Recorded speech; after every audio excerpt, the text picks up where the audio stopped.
This is Professor of Medicine, Desiree Dubonnet, the man who left America to find freedom. He's no longer a man. Yes, today we're going to be talking about sprouting products, sprouting the grain, sprouting the seeds. And we're going to show you how that in the Bible they talked about using grain products, but sprout the grain, and the water would wash away the enzyme inhibitors, making a pulse, sprouted grain bread. And then the life force was activated. Aaron Schrodinger wrote a very, very important paper in biology where he found that the organism needs to feed on negative entropy. But what is entropy? You see, according to the second law of thermodynamics, heat must pass from the hot object to the cold object. The hot coffee cup will go to room temperature. As entropy means that there's kind of a diffusion of energy to a balance point. If we take hot water, cold water, here we have some ink. As we apply the ink, we see that it diffuses in an entropic fashion, kind of a random fashion, without true quantum control. And in the hot water, the diffusion is a little faster. So what we can see now is that entropy requires no maintenance. It just happens. It's the second law of thermodynamics. Whereas negentropy requires a quantum biofeedback system. What is negentropy? Well, basically, life proceeds because there is an organized principle of a set of laws that seem to be a quantic-like laws that mean that life will fight against diffusion, against the second law of thermodynamics. In a living system, there's a quantic life force and a quantic life force working against entropy. This life force stops thermal decay, and the organism can remain at a different temperature than the room. This life force stops thermodynamic decay and gives an organized structure that allows life to exist. Because life exists because of a controlling of the atoms, the molecules, that they proceed in an orderly fashion to do things and accomplish life's goal. But if there is death, when a cell organism dies, it loses this fight against room temperature, and diffusion sets in. As we see here, the membrane has broken because this cell has died. And now there's diffusion. It goes back to the second law of thermodynamics. And the cell, the organism, loses its fight against room temperature. And then it becomes food for other organisms. Because there's a life energy. And while that life energy is there, other life will try to feed on that negative entropy. Because as Schrodinger said, there's a negative entropy. It's a device that the organism uses to maintain itself in an orderly fashion, to be able to fight against the sucking of a thermodynamic environment.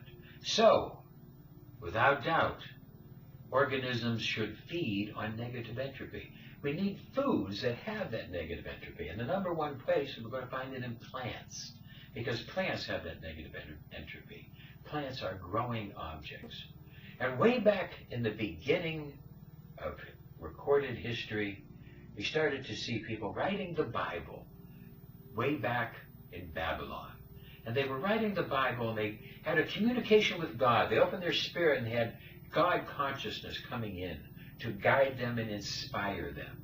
This is the belief of who wrote the Bible by the hand of God. And he told us that seeds, fruits, shall be our food.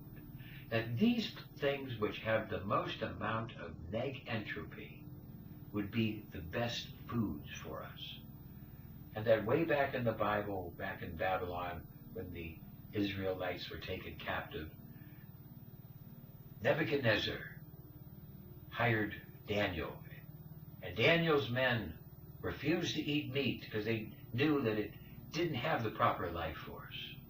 They were inspired from God, and they used biblical food. They used a type of pulse, a type of bread that was made from different types of germinated grains.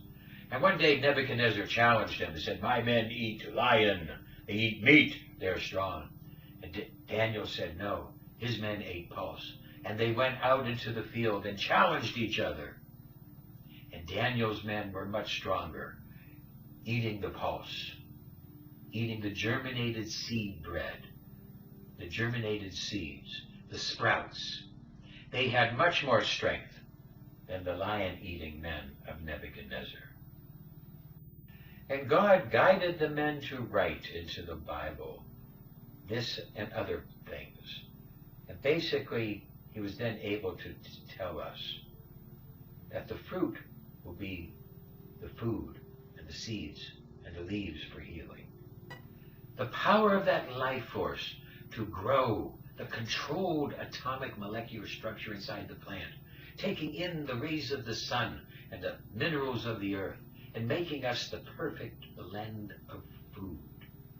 And we found that in the sprouts, there's a high amount of energy. And here we have broccoli sprouts, which contain 100 times more cancer-fighting agents than the actual broccoli. And here we see the sprouts. It's this life force. There's an enzyme inhibitor inside the seed and just a little bit of water. And it washes away the enzyme inhibitor and allows the sprout to happen. This is what Daniel had. And sprouted bread that they used. And here we have broccoli sprouts, a very, very fine food that helps us in 1,000 ways and will give us energy, negative entropy energy, to fight against entropy, to fight against disease, decay, and aging, and to make us sharp and better for sports.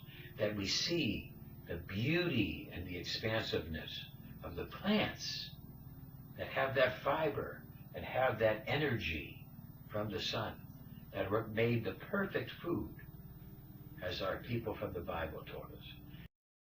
So they took the seed products, and the seeds have this little enzyme inhibitor in them that will stop the activation. And then by washing away that enzyme inhibitor, the life force, the negentropy, would be activated.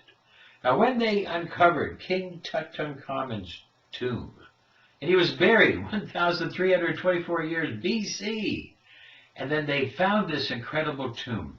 And inside the tomb, they found his last breakfast, which had seed products. Over 3,000-year-old seed products. And with the touch of water, those seeds germinated. You see, because inside seeds, there are enzyme inhibitors that keep the seed dormant. Stop the enzymes from working.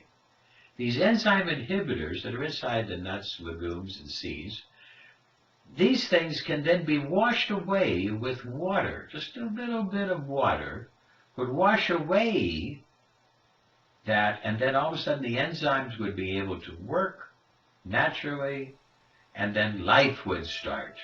And life would expand, and life would grow. So we need to recognize, as we get seed products, we want to activate them too. We're going to use just a little bit of water. So let me show you what we do with our seed products in our house. We're going to take some seed product. I have some chia seeds, or whether I use fennel seeds. And I'm going to put some chia seeds. And this chia seed, I put some into this thing because we're going to use this on our popcorn. We're going to make Super Bowl popcorn. So now I have chia seed. One of the richest things in omega-3 in the world. Inside the seed, there's an enzyme inhibitor. Because this tiny little seed, that tiny little seed has magic in it. But its magic is stopped because of an enzyme inhibitor. That enzyme inhibitor is water soluble. Now, if I put in just a touch of water,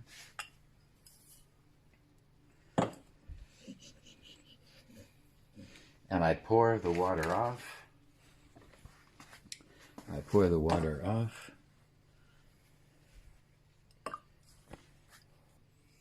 Now, I can't put these seeds back in the container. I can't put these seeds back in the container because these seeds, having been exposed to the water, now they are, right now, this instant, the enzyme inhibitor is washed away, it's water soluble, and these seeds are now starting to grow, do the magic.